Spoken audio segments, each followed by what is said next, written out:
Good morning. Nagkakita morning. jud mi ni Wa jud Bunchin, mga akong guys. classmate sa Nagkakita pagka-high jud school mi, guys. Bunchin. Akong classmate High school pa pagka-high jud mi. school.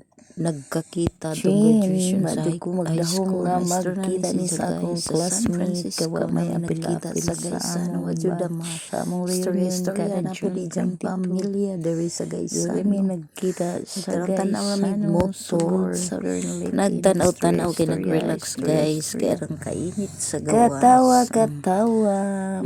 Istorya na po diri isang mga anak ug asawa. Ang asawa na sa lutyo. Wa man di ay makita ang asawa. Wa jud damha nga Daghang kayong magkakita salamat sa Gaysan sa imong Kamaayo guys. Nga abi-abihon. Sige ramig istorya Kawa man damha pila na katuig. Ay na lang High malingaw school sa pa mi Nagkita ang mga Graduate high school. classmate sa Gaysan nga wa damha.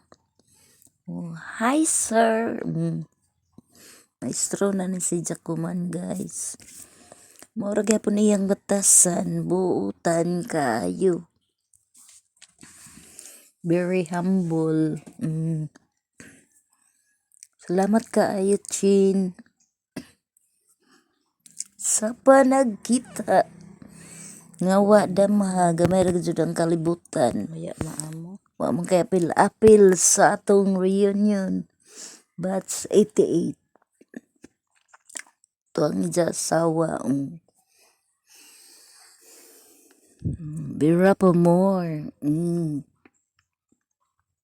Diara ang asawa ni Bunchin. Maestra po ni siya guys. Taga San Francisco ang iyang mga anak. Nag-istorya silang duha.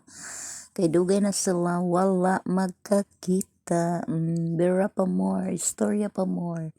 Nami nag-relax, naglingkod-lingkod sa hagdanan, sa Gaysan nagtanaw-tanaw sa mga paninda, mayo diri kay bugnaw, init sa gawas.